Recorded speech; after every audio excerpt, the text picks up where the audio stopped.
Heureuse de vous retrouver cette semaine encore pour partager des moments de joie sur ce plateau. Nous sommes avec le pasteur Stéphane Dadman, à qui nous souhaitons la bienvenue. Shalom d'avoir à vous.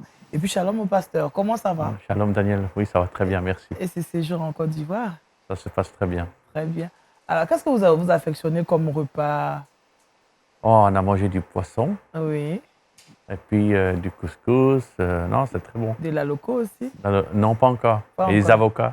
Les avocats. Et les ananas. Ah, là, ce que vous aimez bien, les ananas. Oui, c'est ça. D'accord. Avec vous, on va méditer la parole de Dieu. Qu'est-ce qu'on aura? On va parler si nous voulons vraiment grandir. Oui. Grandir dans le Seigneur. Voilà. Parce que pourquoi vraiment?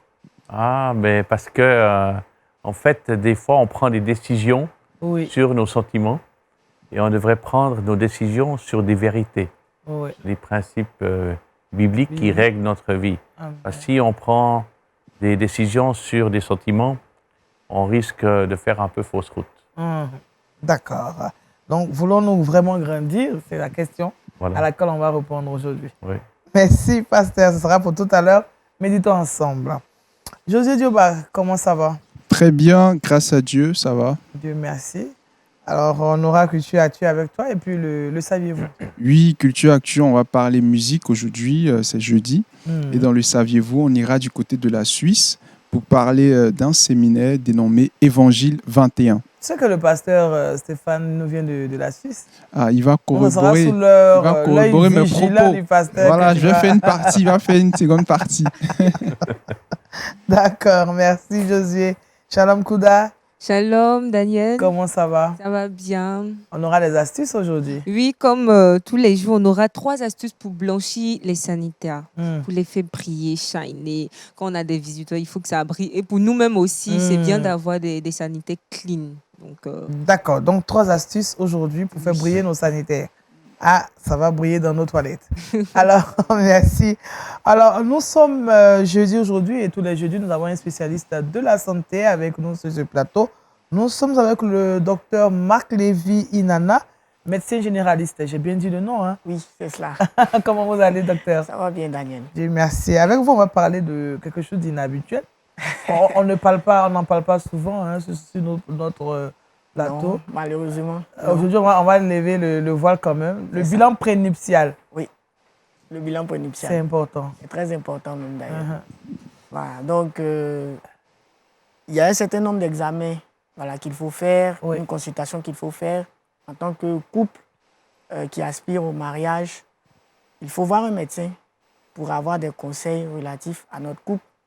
Et c'est dans ce cadre-là que rentre le bilan prénuptial. C'est une série d'examens qu'il faut faire bien avant d'entrer dans le mariage. Ça ne va pas nous disqualifier? Hein? En principe, ça ne devrait pas. D'accord. Voilà. Il a bien dit en principe. En principe, ça ne devrait pas. D'accord. La pratique, c'est autre chose. On va revenir à lui tout à l'heure pour la bonne santé. Merci, docteur. En tout cas, prenez maintenant votre Bible. Vous savez qu'on a commencé la journée avec la parole de Dieu. Le pasteur Stéphane Dadman est là pour méditer ensemble. On y va tout de suite.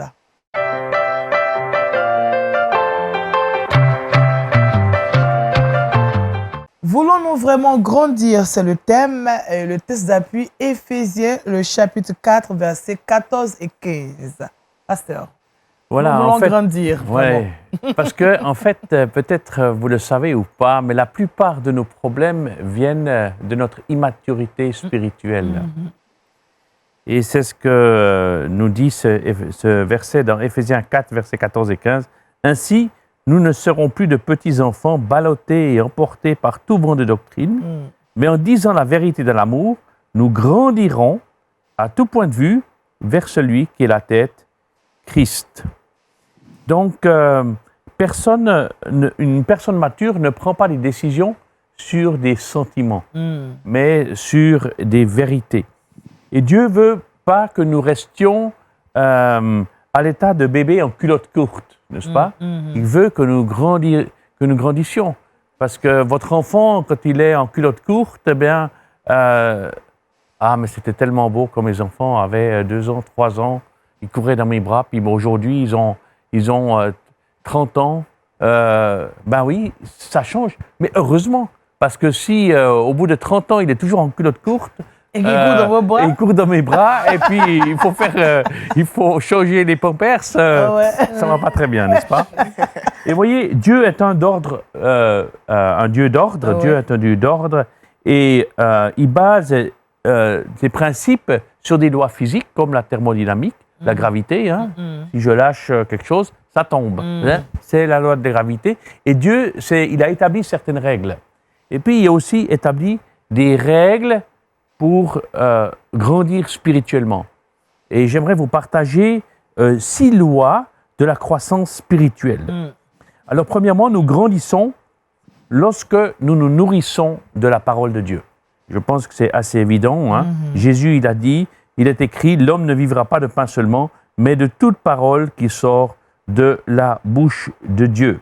Donc, il faut nourrir son âme jour après jour, sinon on risque de devenir une mauviette spirituelle, n'est-ce pas? Le mot n'est pas fort? Hein? C'est pas fort, ça? C'est pas faux? Comment? Fort. Ben oui, si on ne connaît pas la parole de Dieu, on devient... il faut développer ses muscles, n'est-ce pas? Donc, on doit se nourrir de la parole de Dieu. Amen. Et maintenant, frères, je vous confie à Dieu et au message de sa grâce, lui qui a le pouvoir d'édifier et de vous donner un héritage avec tous les saints. Acte 20, 32. Donc, il y a 5 chemins pour se nourrir. Il faut entendre, c'est comme les doigts d'une main, il faut entendre, il faut lire, il faut étudier, il faut mémoriser, il faut méditer et il faut appliquer. N'est-ce pas?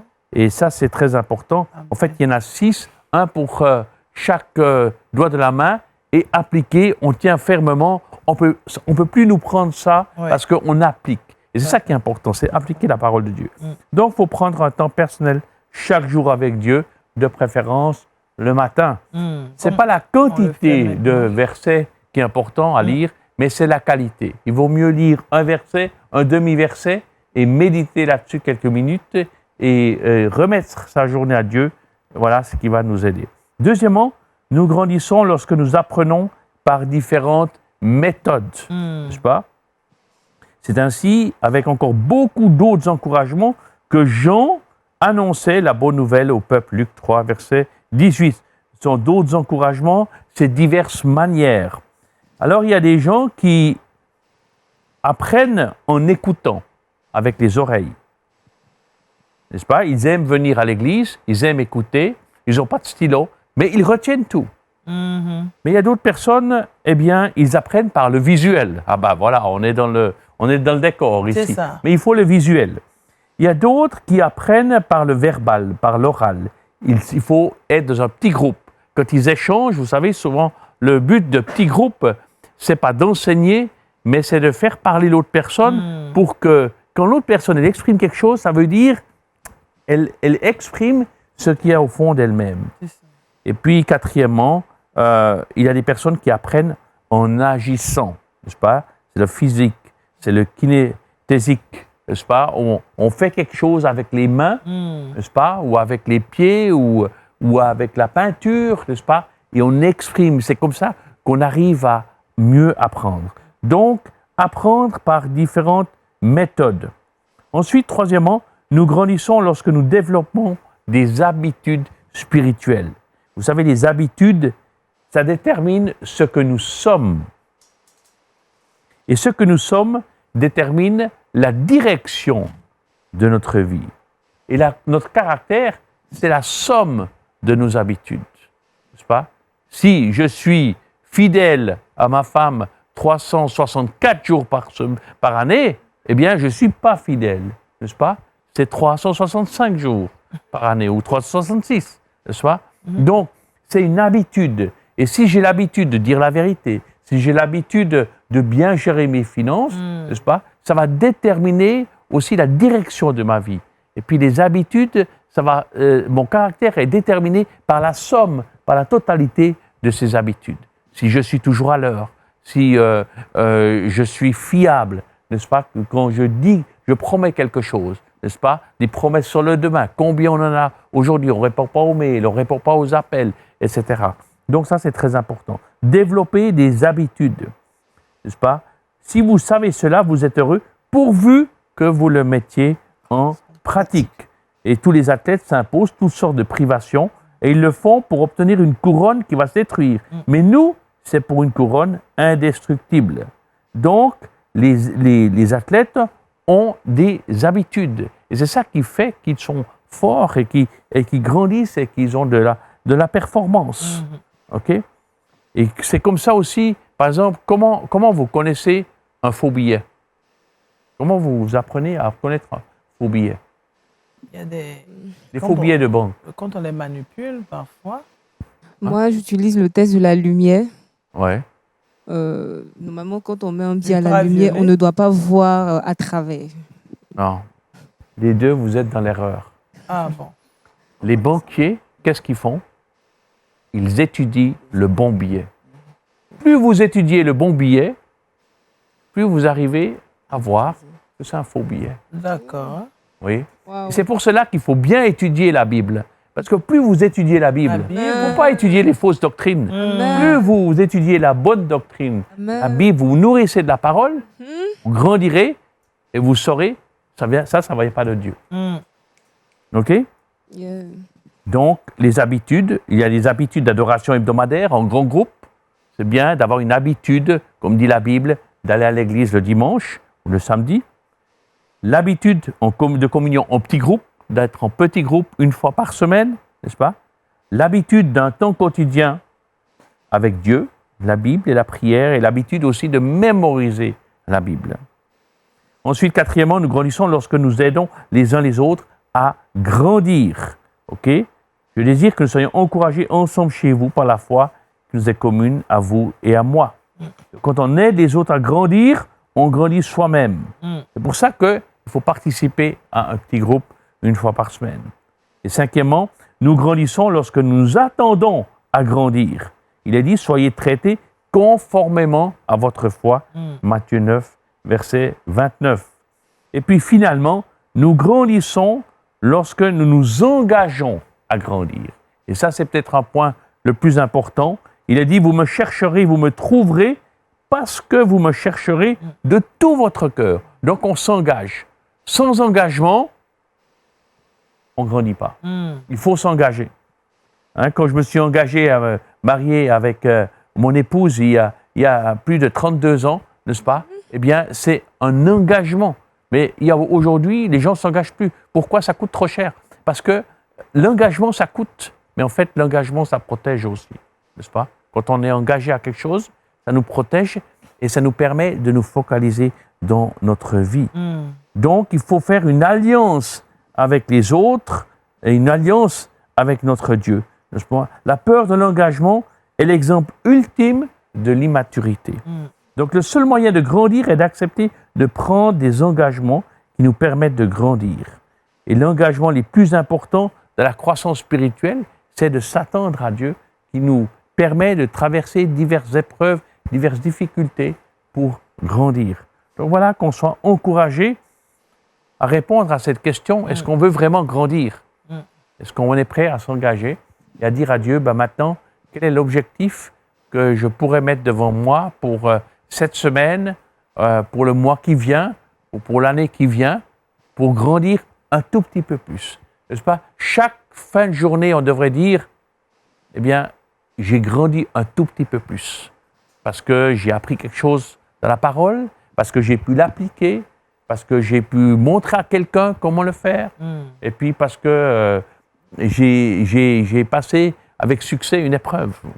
Donc voilà, qu'on s'encourageait à grandir. Amen. Amen. Voulons-nous grandir, voulons-nous vraiment grandir. Vraiment. Voilà, on a donné les différents aspects pour vraiment grandir. Alors pasteur, on veut grandir en tant qu'enfant de Dieu. Quand on a accepté le Seigneur, on veut grandir. Mais parfois, il y a des aspects que vous avez cités qu'on n'arrive pas à voir, À pratiquer. à pratiquer, par exemple, retenir certains passages bibliques,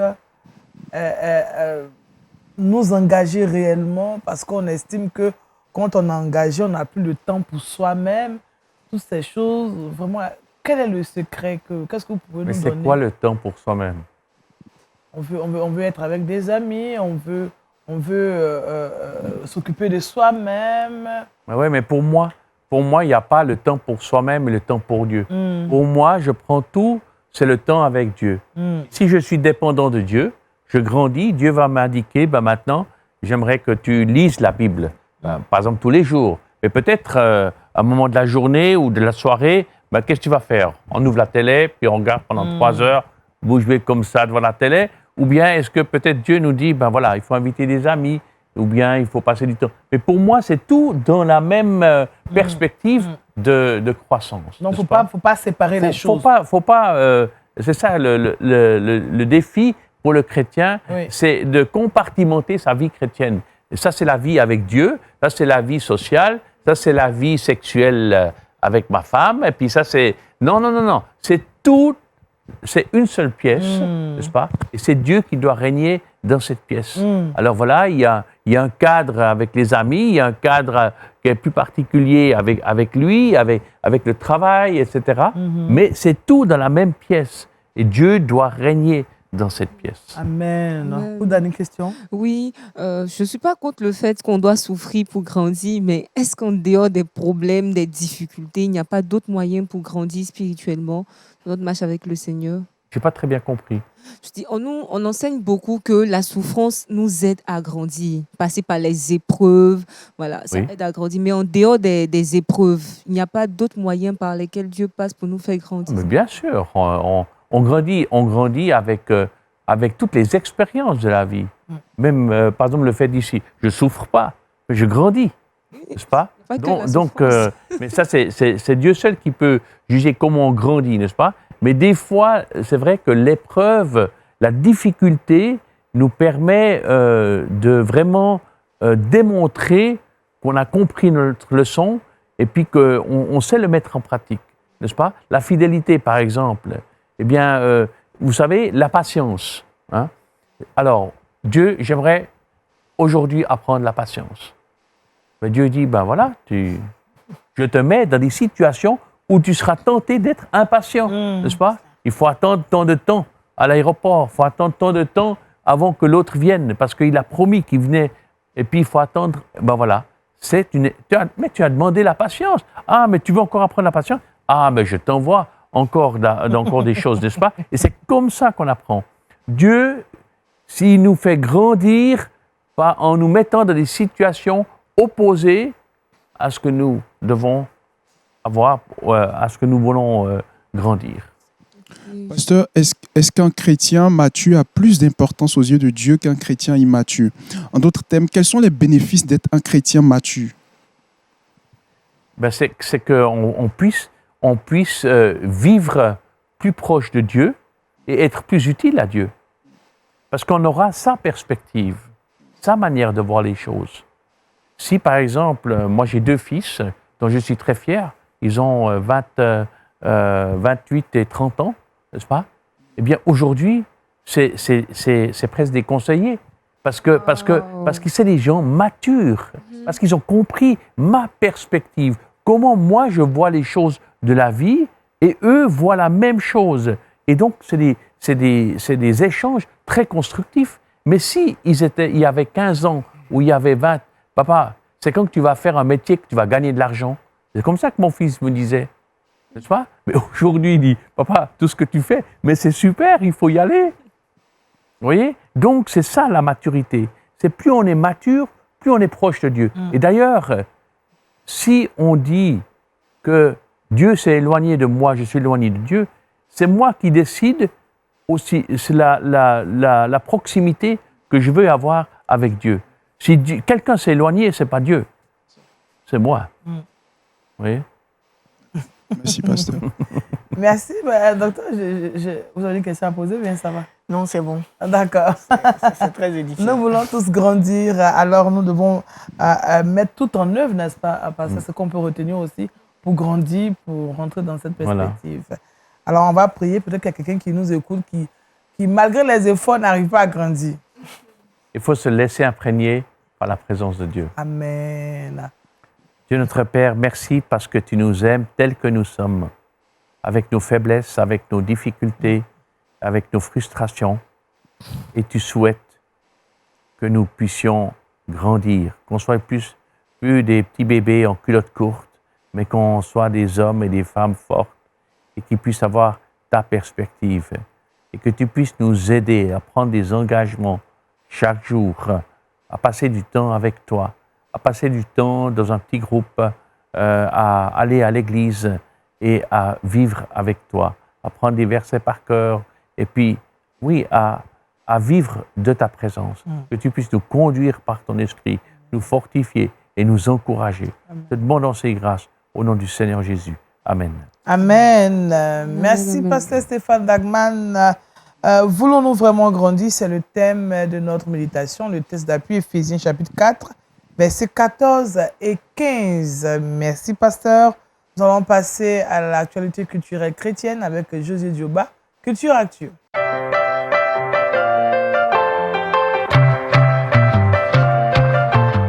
Josué, avec toi, on parle musique. Oui, on parle musique. On a fini de grandir. Maintenant, on va parler musique. On a envie de grandir, on continue de grandir. C'est un processus. La musique aussi nous aide à grandir. Oui, on va parler aujourd'hui de Maggie Blanchard. Maggie Blanchard, c'est une artiste gospel canadienne, mais qui est née à Port-au-Prince en Haïti. Donc, ses origines sont haïtiennes. En 1999, elle a sorti un premier album solo dénommé Libéré. Et en 2002, elle va sortir un album collectif avec d'autres artistes dénommé Expression de louange. À la suite de cela, en 2009, Dieu va lui faire grâce et elle va commencer donc des tournées dans plusieurs pays comme la Côte d'Ivoire, la France, l'Haïti, le Madagascar, les États-Unis, accompagnée de d'autres artistes comme Marcel Bungu, qui n'est plus à présenter, et Olivier Chewa. Mais il y a une chose qui nous captive chez cette artiste, c'est qu'elle reveste une part de ses profits à des organismes de parrainage d'enfants comme Vision mondiale et Compassion internationale. Voilà, c'est cette chose-là qui nous captive parce qu'en plus d'être artiste, il y a ce côté-là de donateur, et de donatrice plutôt. Donc, c'est vraiment à encourager et à féliciter. Et c'est une artiste aujourd'hui qui est un peu connue par plusieurs musiques qu'elle a eu à sortir. Et je vais vous demander de suivre l'un de ses morceaux, Je veux t'adorer, que nous chantons très souvent dans nos églises. Je veux t'adorer,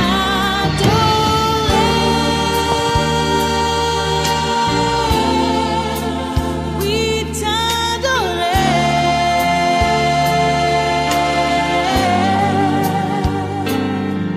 ma raison de vivre, c'est de t'adorer.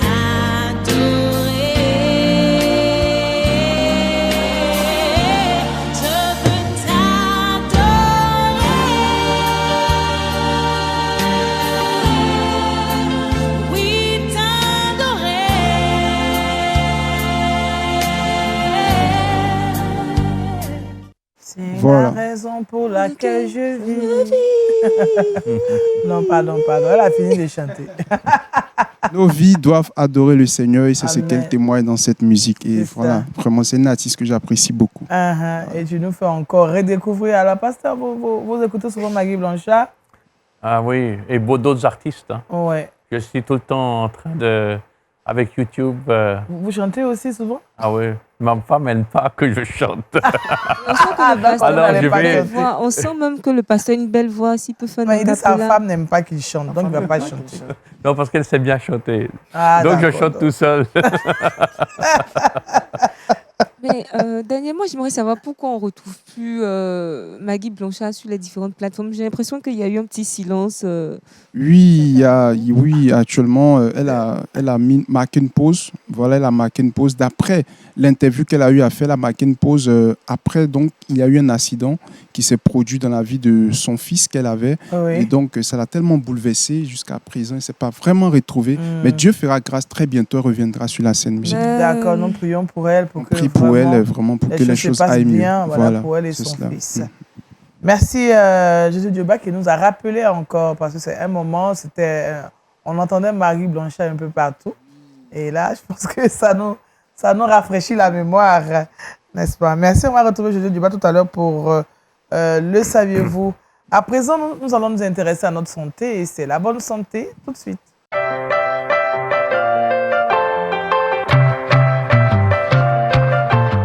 Avec le docteur Marc Lévy, nous allons parler de bilan prénuptial.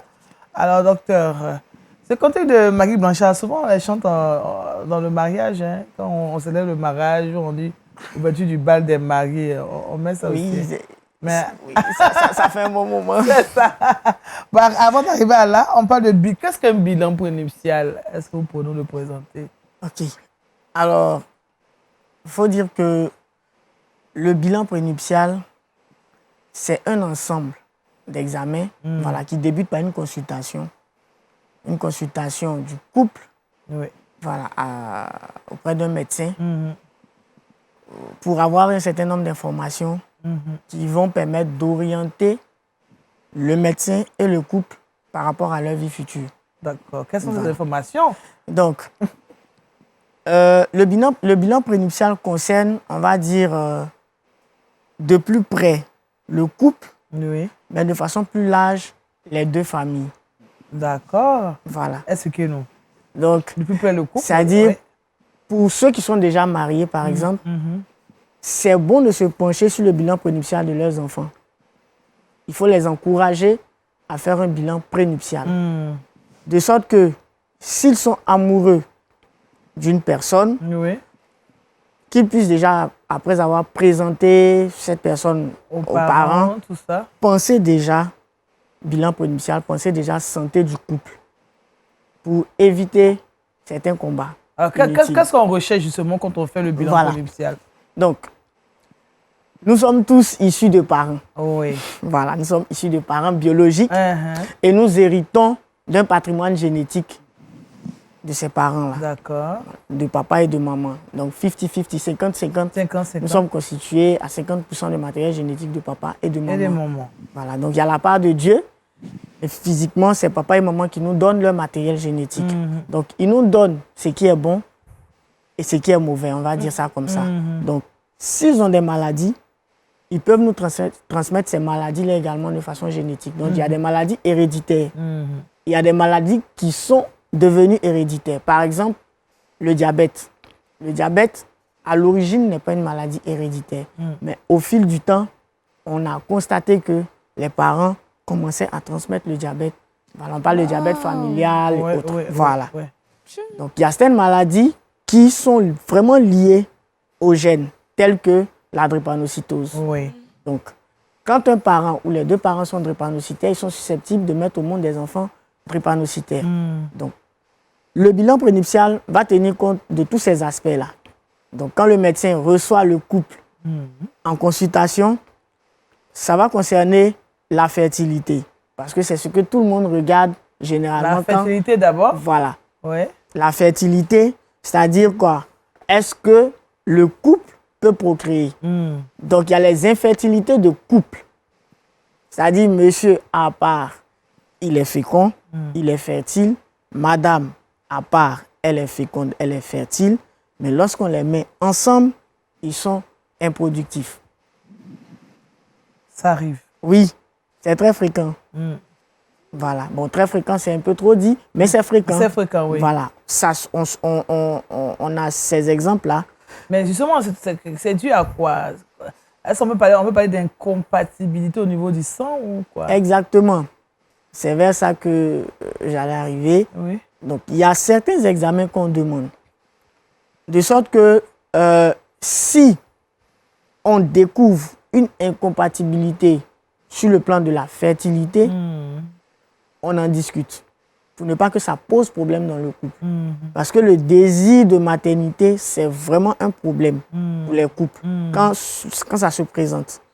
Donc, pourtant, ce sont des choses qu'on peut éviter. Le bilan prénuptial va tenir compte également de la santé de chaque personne qui constitue le couple. Donc, monsieur et madame. Voilà. Donc, monsieur, on va voir le groupe sanguin parce qu'il y a des incompatibilités entre les groupes sanguins concernant le groupe sanguin concernant également le rhésus. Donc, pour madame, par exemple, si elle est O négatif, lorsqu'elle va concevoir, lorsqu'elle sera enceinte, on va devoir faire attention.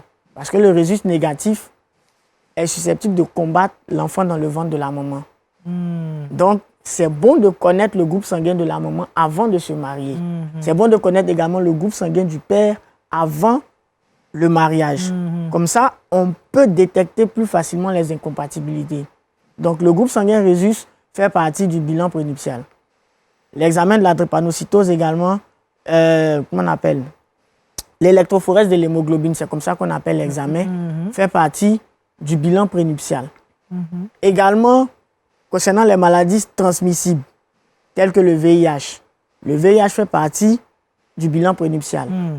Entre autres, on a l'hépatite également, qui fait partie du bilan prénuptial. Parce que ce sont des maladies qui peuvent poser problème à l'avenir. Le VIH est une maladie sexuellement transmissible. C'est vrai qu'il y a d'autres moyens de transmission du VIH, mais lorsqu'un partenaire est séropositif, sans que l'autre ne sache, ça peut poser problème. Voilà. Ça dit, ça envoie un peu un manque de confiance. Voilà. L'autre partenaire qui est négatif peut accepter de vivre avec le partenaire qui est séropositif. Mais le fait de cacher ou le fait de ne pas savoir peut devenir un problème. Un problème de confiance dans le couple. Voilà. Donc ça, c'est déjà concernant les infections sexuellement transmissibles.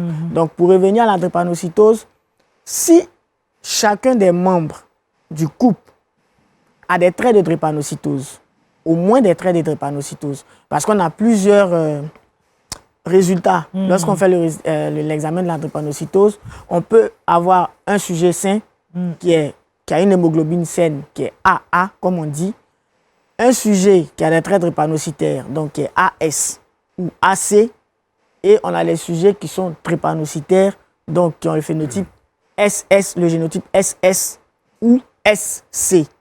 Donc, eux, ils font les formes graves de drépanocytose. Donc, si par exemple, l'un des conjoints a une forme SS, il va transmettre de facto à ses enfants le trait drépanocytaire. SS. Voilà. Donc, bon, on aura le temps éventuellement d'en parler à une autre fois parce que c'est un peu long. Si les deux, chacun a un trait drépanocytaire, donc AS, ils sont susceptibles d'avoir des enfants qui vont faire la maladie, qui seront la forme grave de drépanocytose. Donc, ne sachant pas leur statut en ce qui concerne la drépanocytose, ils peuvent rentrer dans le mariage par ignorance. Pourtant, chacun a un trait drépanocytaire et après, on se retrouve avec des enfants malades. Pratiquement 6 mois toute l'année, c'est épuisant. Pourtant, ce sont des choses qu'on peut éviter juste avec un bilan qui ne coûte même pas 50 000 francs. Justement, vous êtes en train de nous dire que le bilan peut amener deux personnes à se séparer.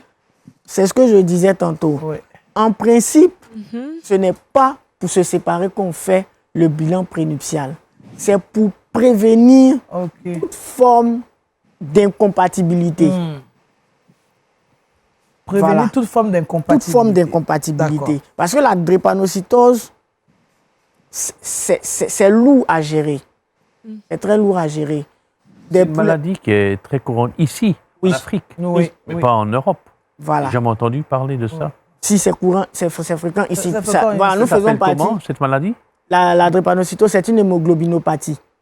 C'est une maladie de l'hémoglobine. Donc, c'est une déformation de l'hémoglobine en forme de croissant de lune. Voilà, donc à un certain moment, lorsque ça s'emboîte, les globules rouges s'emboîtent, ça crée un resserrement qui entraîne des douleurs au niveau des articulations, diffuses même, voilà, au niveau de l'intestin, vraiment des douleurs généralisées. C'est très courant ici? Oui. Nous sommes dans la zone, on peut dire, endémique. Oui, voilà, il y a une ceinture qu'on appelle la ceinture cyclémique de Lehmann, dans laquelle la Côte d'Ivoire appartient. Donc, c'est une maladie qui est fréquente.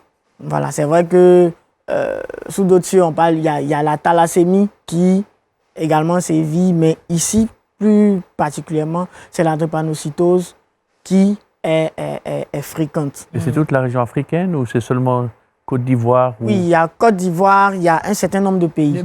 Voilà, un certain nombre de pays qui sont touchés. Donc, on va dire le Mali, le Burkina, en tout cas les pays voisins voilà, de la Côte d'Ivoire. Mais c'est un peu plus étendu. Donc, en ce qui nous concerne, c'est quelque chose de fréquent et c'est plus fréquent encore à cause des mariages consanguins. Et on peut guérir de ça?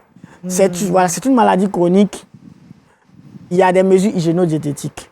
Voilà. Mais en termes de médicaments, ce sont des transfusions sanguines, itératives, en tout cas, pour aider le patient à vivre. Sinon, c'est plus au niveau de la moelle que le problème se pose. Et alors, si un couple a ça, alors qu'est-ce qu'on dit? On dit qu'il faut avoir d'enfants?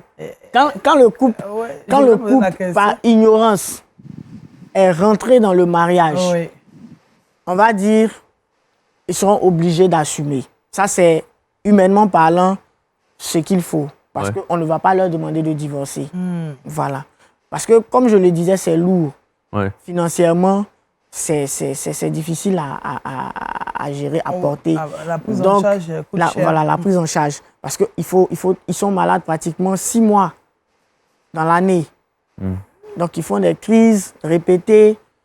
Donc, c'est des jeûnes et prières. À n'en point fini, on va dire ça comme ça. C'est la prière, Voilà. Donc, on bénit Dieu d'avoir eu des enfants, mais on ne veut pas des enfants pour qu'ils soient des poids. Oui, pour les familles. Voilà, pour la famille. C'est ce pourquoi, en fait, on demande de faire le bilan prénuptial. Donc, on sensibilise, on préconise, on insiste sur le fait que les couples fassent le bilan prénuptial pour éviter... Mais si on découvre ça, ils découvrent ça. Si on découvre ça, on est obligé de continuer la prise en charge. On est obligé de les accompagner dans la prise en charge. D'accord, donc ils risquent de dire, bon, ben alors on va pas se marier. S'ils découvrent... Ils peuvent décider. S'ils découvrent avant le mariage, oui. C'est les conseils qu'on va leur donner. De pas se mettre ensemble. En principe, ils ne doivent pas se mettre ensemble. Parce que, sur le plan de la gestion, ça va vraiment poser problème. Non, ça veut dire que s'ils acceptent de se mettre ensemble... S'ils acceptent de se mettre ensemble, c'est en connaissance de cause. Voilà, ils assument, Voilà, c'est en connaissance de cause. Donc, s'ils pensent qu'ils peuvent gérer, en tout cas, ce n'est pas ce que nous on conseille en tant que médecin, parce que c'est la meilleure manière de limiter, en fait, la propagation de la maladie. C'est une personne qui est responsable ou c'est parce que c'est la conjonction des deux personnes qui fait ça? Oui, la conjonction des deux personnes. Parce qu'à la base, la drépanocytose, c'est une maladie récessive. OK? L'hémoglobine normale est dominante. Donc, le sujet qui fait la maladie, ça veut dire que son génotype est doublement malade. Voilà. Donc, comme on a vu en SVT, en haut est malade, en bas est malade. Voilà.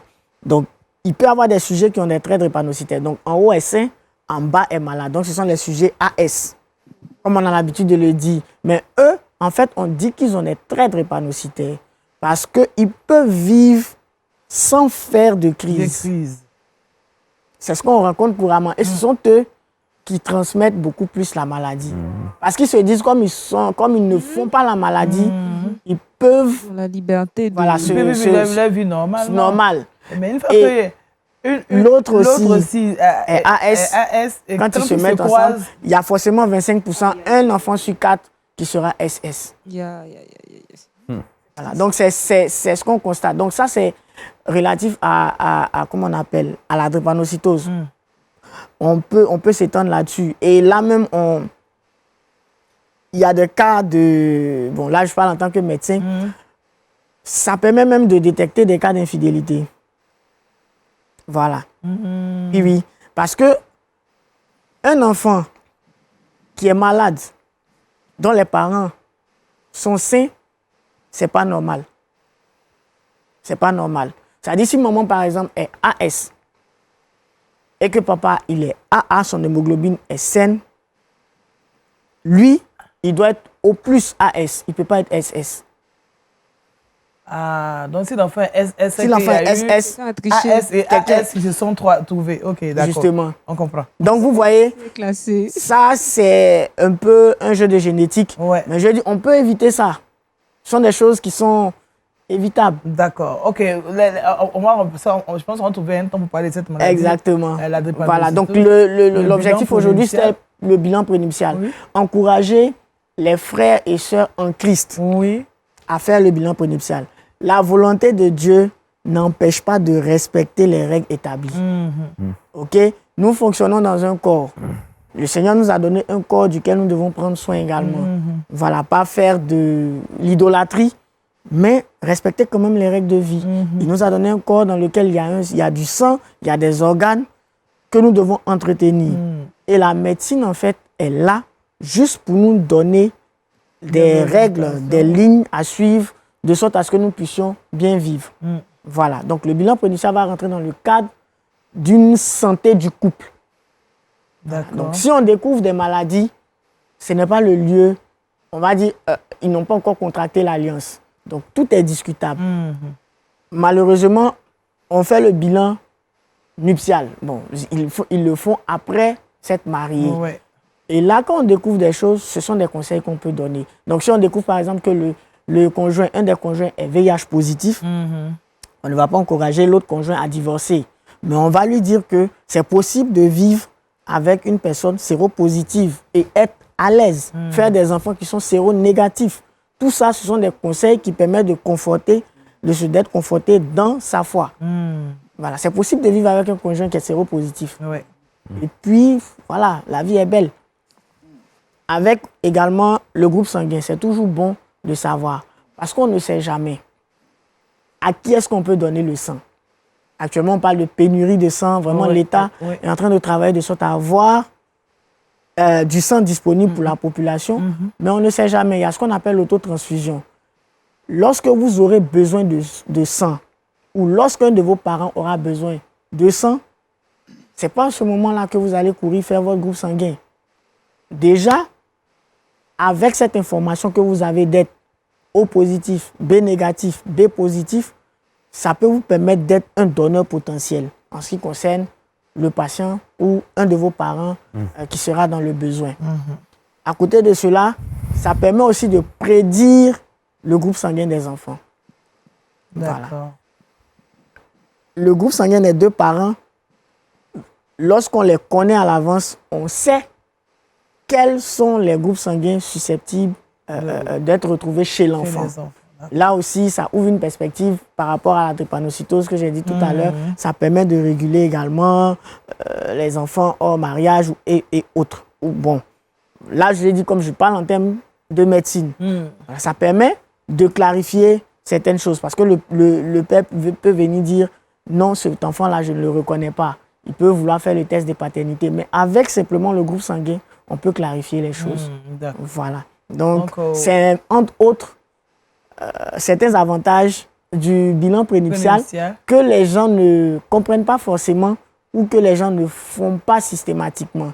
Voilà, mais vous les encouragez on encourage déjà à faire une consultation, à voir un médecin pour juste dire nous voulons nous marier, qu'est-ce que vous nous conseillez comme bilan à faire, qu'est-ce que vous nous conseillez comme attitude à avoir. Ne serait-ce que ça, je pense que la grâce de Dieu dans ce sens-là va s'ouvrir, va se manifester. Amen. Amen. Merci, docteur. Avant de goûter, il y a quand même quelques petits battements de cœur, mais bon, on pense que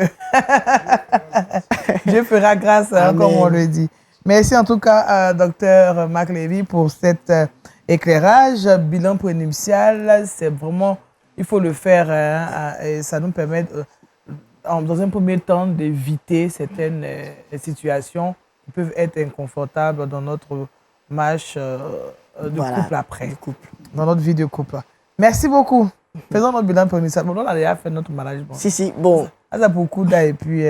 oui. Et puis il faut le faire, Les anomalies ne sont pas très fréquentées. Voilà, il faut que j'insiste là-dessus aussi. Ce n'est pas pour insister sur les anomalies, c'est juste encourager les gens à le faire pour savoir quelle est leur situation de santé, c'est tout.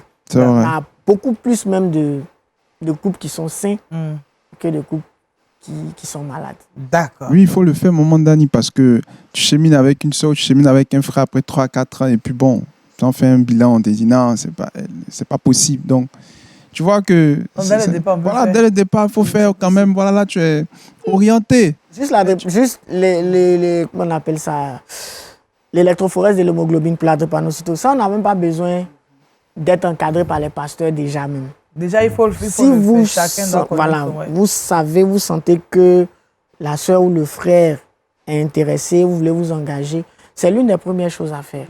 Voilà. Mais c'est D'accord. pas. Je dis, bon, même si tu sais ces résultats, ça ne peut pas t'empêcher de cheminer avec la personne. Non, on ne dit pas que ça doit t'empêcher, mais au moins tu es informé de l'état de santé de l'autre.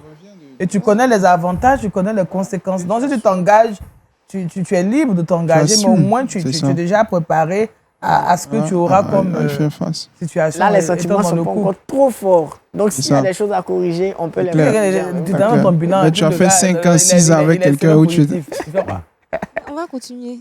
Ok, donc tu Ça dépend de t'engages toi. et tu vas Voilà. jusqu'au Et bout. puis, on a la foi que Dieu peut guérir Oui, tu toutes vas les jusqu'au bout. maladies. C'est ça. Amen. Dieu peut guérir toutes les maladies. Amen. Amen. Merci, docteur. Ma tête, tu nous as fait peur. Kouda, elle veut s'encourager, donc il n'y a pas de problème. On va y aller avec justement Kouda pour le truc boxeur.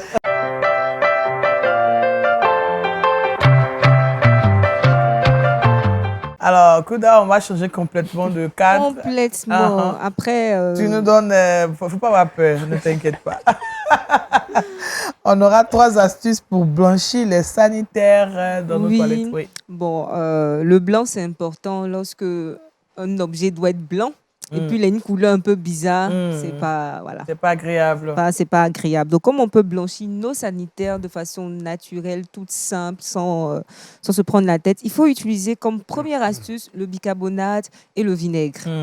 Voilà, donc vous versez la poudre de bicarbonate sur les sanitaires et vous ajoutez du vinaigre. Donc, pendant que vous versez même le vinaigre, il y aura une petite réaction pour dire que ça commence à détarter, à désincruster tout ce qui est saleté, etc.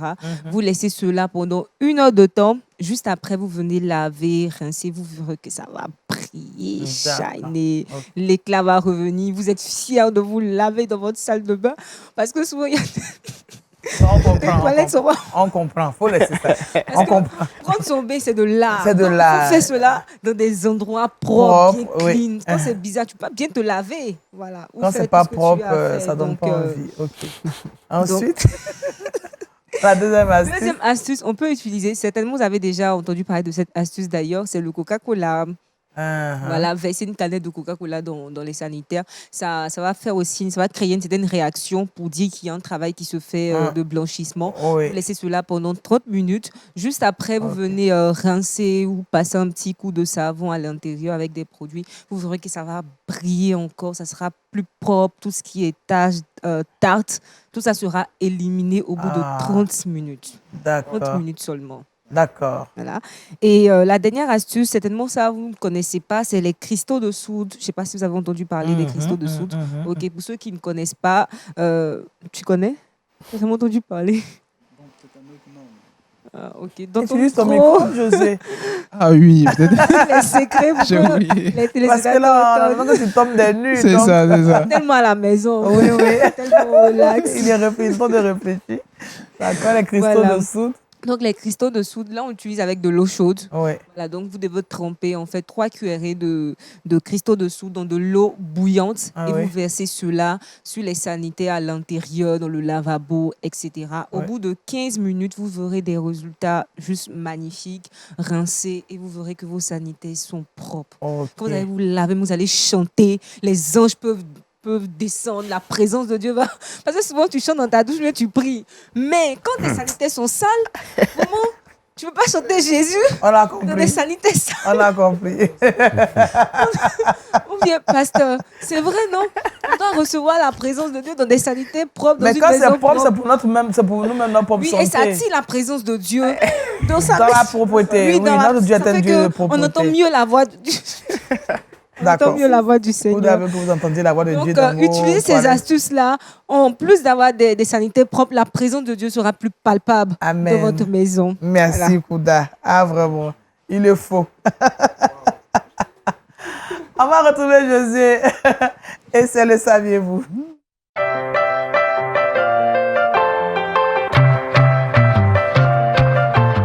Avec Jésus, on part en Suisse. Oui, après avoir parlé sanitaire, propriété, tout ça, nous, on atterrit en Suisse. Oh oui. On va parler du séminaire Évangile 21 qui se déroulera fin mai et abordera le caractère de Dieu à travers les ordres. Je donne le thème c'est les ordres, un peuple libéré. Alors, la première plénière s'intitule ainsi « Dieu entend le cri » et la dernière conclura « Dieu n'abandonne jamais les siens ». Il y aura 15 orateurs, pasteurs, fondateurs d'église, il y aura des formateurs de leaders et il y aura des évangélistes qui vont approfondir ces thématiques. Il y aura également 12 ateliers qui seront proposés au cours des 4 jours et sur la gestion du ministère, comment prêcher, comment gérer un ministère, comment ouvrir même une cellule pour pouvoir gagner des âmes et impacter notre génération. Voilà un peu, je pense que le pasteur qui est sur le plateau, qui est suisse, pourra donner encore plus de détails. Et il acquiesce, hein? C'est très bien, mon fils va y participer. D'accord. Et cet atelier se tient chaque année ou bien c'est par... Et je crois tous les 2 ans. Tous les 2 ans. Et ça contribue vraiment à l'édification du corps de Christ. Oui. Non. Vous êtes il va l'orateur? participer.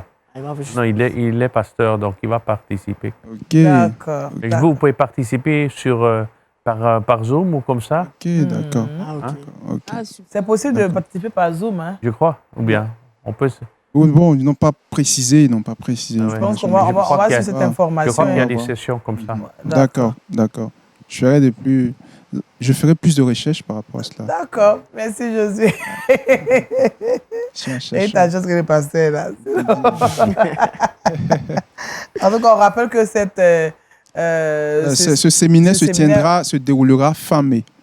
Sur 4 jours. Sur 4 jours. Voilà. D'accord. Avec pour thème les autres un peuple libéré. Voilà. D'accord. Merci, Josué.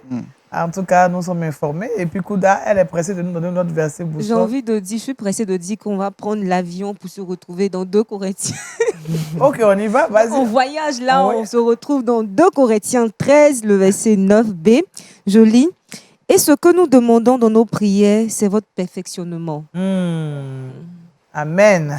Merci, Kouda. Merci au pasteur Stéphane Badman pour cette belle exhortation. Voulons-nous vraiment voulons-nous vraiment grandir? Voilà, c'est le thème. Alors, on a donné tout ce qu'il faut pour grandir. Hein. Il y en a qui veulent grandir, mais ils ne veulent pas lire la parole de Dieu. C'est paradoxe. Mais c'est paradoxal. Hein. Tu veux grandir, mais tu ne veux pas lire la Bible. C'est ça. C'est comme si on veut grandir, on ne veut pas manger. On veut avoir un joli teint, puis on ne veut pas se laver. Et puis, ne pas se laver. Bon, ça, c'est bizarre.